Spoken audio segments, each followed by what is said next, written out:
श्री शिवाय नमस्तुभ्यम। हर हर महादेव। स्वागत है आप सभी का हमारे चैनल पर। आज के इस वीडियो में आप सुनेंगे सोमवार के व्रत की कथा। सोमवार का व्रत करने से और कथा सुनने से सभी प्रकार की मनोकामनाएं पूर्ण होती हैं, भगवान शिव की कृपा प्राप्त होती है।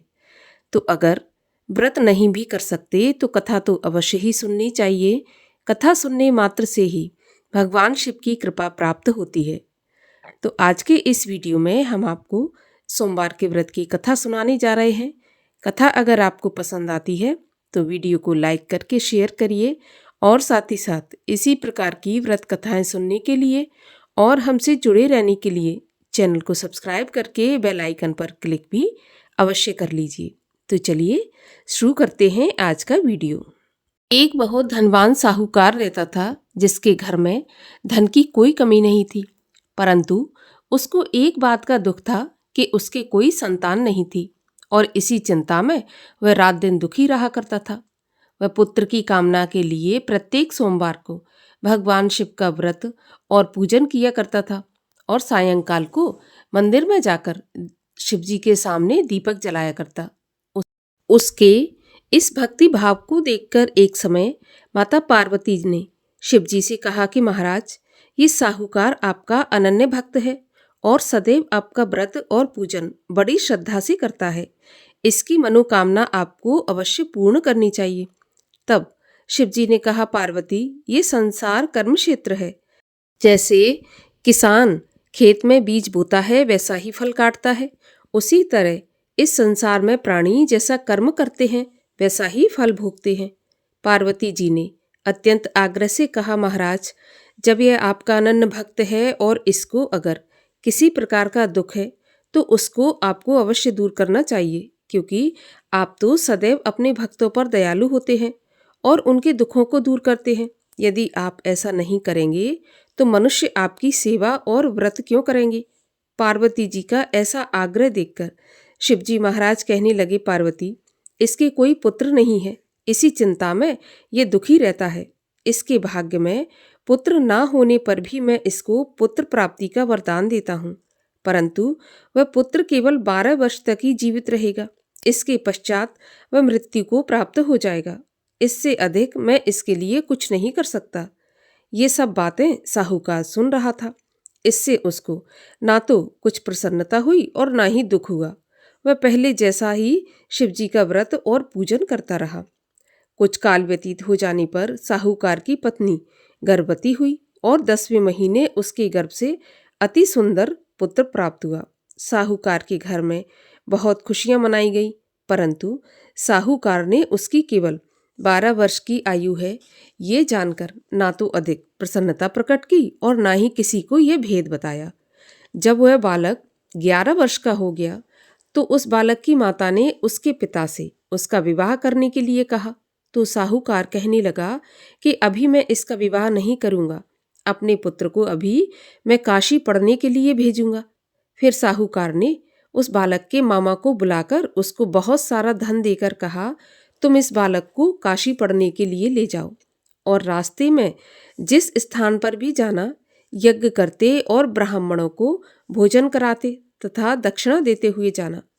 अब वह दोनों मामा भांजे यज्ञ करते, ब्राह्मणों को भोजन कराते और दक्षिणा देते हुए चल पड़े। रास्ते में उनको एक शहर मिला। उस शहर में राजा की कन्या का विवाह था, परंतु जो राजकुमार विवाह करने के लिए आया था वह एक आंख से काना था और उसके पिता को इस बात की बड़ी चिंता थी कि कहीं वर को देखकर कन्या के माता पिता विवाह में किसी प्रकार की अड़चन पैदा न कर दें। इस कारण जब उसने अति सुंदर सेठ के लड़के को देखा तो उसने मन में विचार किया कि क्यों ना द्वाराचार के समय इस लड़के से दूल्हे का काम चला लिया जाए। ऐसा विचार कर वर के पिता ने उस लड़के और उसके मामा से बात की तो वे दोनों राजी हो गए।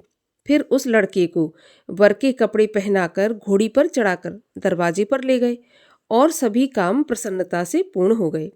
फिर दूल्हे के पिता ने सोचा कि यदि विवाह भी इसी लड़के से करा लिया जाए तो इसमें बुराई क्या है। ऐसा विचार करके लड़के और उसके मामा से कहा, यदि आप फेरों का और कन्यादान का काम भी करा दें तो आपकी बड़ी कृपा होगी। इसके बदले मैं आपको बहुत सारा धन दूंगा। तो दोनों मामा भांजे ने स्वीकार कर लिया और विवाह कार्य भी बहुत अच्छी तरह से संपन्न हो गया। परंतु जिस समय लड़का जाने लगा तो उसने राजकुमारी के चुनरी के पल्ले पर लिख दिया कि तेरा विवाह तो मेरे साथ हुआ है, परंतु जिस राजकुमार के साथ तुमको भेजेंगे वह एक आंख से काना है और मैं काशी पढ़ने जा रहा हूँ। लड़के के जाने के पश्चात राजकुमारी ने जब अपनी चुनरी पर ऐसा लिखा हुआ पाया तो उसने काने राजकुमार के साथ जाने से मना कर दिया और कहा कि ये मेरा पति नहीं है, मेरा विवाह इसके साथ नहीं हुआ और जिसके साथ मेरा विवाह हुआ है वह तो काशी पढ़ने गया है। राजकुमारी के माता पिता ने अपनी कन्या को विदा नहीं किया और बारात वापस चली गई। उधर सेठ का लड़का और उसका मामा काशी पहुंच गए। वहां जाकर उन्होंने यज्ञ करना और लड़के ने पढ़ना शुरू कर दिया। जब लड़के की आयु 12 साल की हो गई तो उस दिन उन्होंने यज्ञ रच रखा था। लड़के ने अपने मामा से कहा, मामा जी आज मेरी तबीयत कुछ ठीक नहीं है। तो मामा ने कहा कि तुम अंदर जाकर सो जाओ। लड़का अंदर जाकर सो गया और थोड़ी देर में उसके प्राण निकल गए। जब उसके मामा ने आकर देखा कि उसका भांजा मरा पड़ा है तो उसको बड़ा दुख हुआ और उसने सोचा कि अगर मैं अभी से रोना पीटना मचा दूंगा तो यज्ञ का कार्य अधूरा रह जाएगा। अतः उसने जल्दी से यज्ञ का कार्य समाप्त करके ब्राह्मणों के जाने के बाद रोना पीटना आरंभ कर दिया। संयोगवश उसी समय शिव और पार्वती जी उधर से जा रहे थे। जब उन्होंने जोर जोर से रोने की आवाज़ सुनी तो पार्वती जी कहने लगीं कि महाराज कोई दुखिया रो रहा है, इसके कष्ट को दूर कीजिए। जब शिव पार्वती ने पास में जाकर देखा तो वहां एक लड़का मरा पड़ा था। पार्वती जी कहने लगी, महाराज ये तो उसी सेठ का लड़का है जो आपके वरदान से प्राप्त हुआ था। शिव जी कहने लगे, पार्वती इसकी आयु इतनी ही थी और ये भोग चुका। तब पार्वती जी ने कहा, महाराज इस बालक को थोड़ी सी आयु और दे दो, नहीं तो इसके माता पिता तड़प तड़प कर मर जाएंगे। पार्वती जी के बार बार आग्रह करने पर शिवजी ने उसको जीवन का वरदान दे दिया और शिवजी महाराज की कृपा से लड़का जीवित हो गया। शिव पार्वती कैलाश पर चले गए। अब शिक्षा पूर्ण होने पर वह लड़का और उसका मामा उसी प्रकार यज्ञ करते और ब्राह्मणों को दान देते, भोजन कराते, दक्षिणा देते, अपने घर की तरफ चल पड़े। रास्ते में उसी शहर में आए जहां उसका विवाह हुआ था। वहां पर आकर उन्होंने यज्ञ आरंभ कर दिया तो उस दिन लड़के के ससुर ने उसको पहचान लिया और अपने महल में ले जाकर उसकी बड़ी खातिर की। साथ ही बहुत दास दासियों सहित आदरपूर्वक लड़की और जमाई को विदा किया। जब मामा और भांजा अपने शहर के निकट आए तो मामा ने कहा कि मैं पहले घर जाकर तुम्हारी माँ को खबर करके आता हूँ। जब उस लड़के का मामा घर पहुंचा तो लड़के के माता पिता घर की छत पर बैठे थे और उन्होंने ये प्रण करके रखा था कि यदि हमारा पुत्र कुशलता से लौट आया तो राजी खुशी हम नीचे आ जाएंगे, नहीं तो छत से कूदकर अपने प्राण त्याग देंगे। इतने में उस लड़के के मामा ने आकर ये समाचार सुनाया कि आपका पुत्र आ गया। तो उनको विश्वास नहीं हुआ। उसके मामा ने शपथ पूर्वक कहा कि आपका पुत्र अपनी पत्नी के साथ बहुत सारा धन लेकर आया है। तो सेठ ने आनंद के साथ उसका स्वागत किया और बड़ी प्रसन्नता के साथ खुशी खुशी रहने लगे। जो कोई भी सोमवार के व्रत को धारण करता है अथवा इस कथा को सुनता और पढ़ता है उसकी समस्त मनोकामनाएं पूर्ण होती हैं और इस लोक में सुख भोग कर अंत में सदा शिव के लोक को प्राप्त होता है। बोलिए शिव शंकर महादेव की जय। श्री शिव चालीसा। जय गणेश गिरिजा सुवन मंगल मूल सुजान, कहत अयोध्या दास तुम देहु अभय वरदान। जय गिरिजापति दीन दयाला, सदा करत संतन प्रतिपाला। भाल चंद्रमा सोहत नीके, कानन कुंडल नाग फनी के।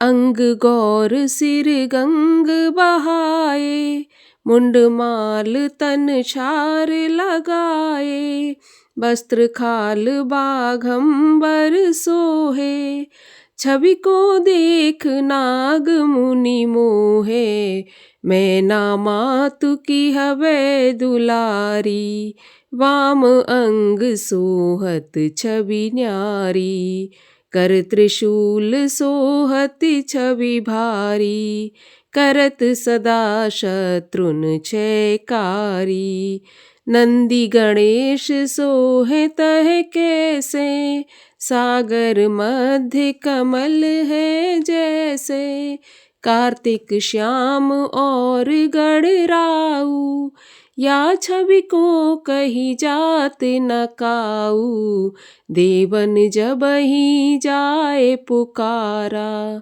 तबहि दुख प्रभु आप निवारा, किया उपद्रव तारक भारी, देवन सब मिल तुमहि जुहारी, तुरत षडानन आप पठायऊ, लव निमेष मह मार गिरायऊ, आप जलंधर असुर संहारा, सुयश तुम्हार विदित संसारा, त्रिपुरासुर सन युद्ध मचाई, सबहि कृपा कर लीन बचाई, किया तपहि भागीरथ भारी, पुरब प्रतिज्ञा तासु पुरारी, दानिन मह तुम सम कोई नाही, सेवक अस्तुत करत सदाही, वेद नाम महिमा तब गाई, अकथ अनादि भेद नहीं पाई, प्रगटी उदधि मंथन में ज्वाला, जरत सुरासुर भय विहाला, कीनी दया तह करी सहाई, नीलकंठ तब नाम कहाई, पूजन रामचंद्र जब कीना, जीत के लंके विभीषण दीना, सहस कमल में हो रहे धारी, कीन परीक्षा तबहि पुरारी, एक कमल प्रभु राखे जोई, कमल नयन पूजन चह सोई, कठिन भक्ति देखी प्रभु शंकर,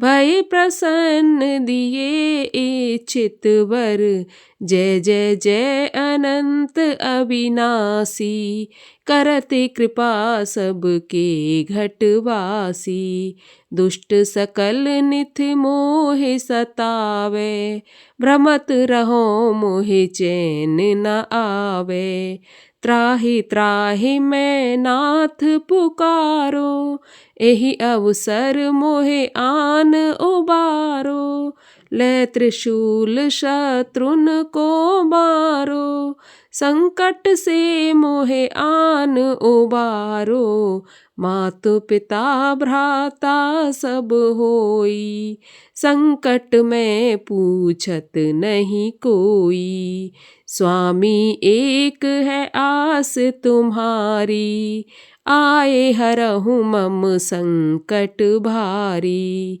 धन निर्धन को देत सदाही, जो कोई जांचे सो फल पाई, अस्तुत के ही विधि करो तिहारी, क्षमहु नाथ अब चूक हमारी, शंकर हो संकट के नाशन, मंगल कारण विघ्न विनाशन, योगी यति मुनि ध्यान लगावे, नारद शारद शीश नवावे, नमो नमो जय नमो शिवाय, सुर ब्रह्मादिक पार न पाए, जो यह पाठ करे मन लाई, तापर होत है शंभु सहाई, ऋनिया जो कोई हो अधिकारी,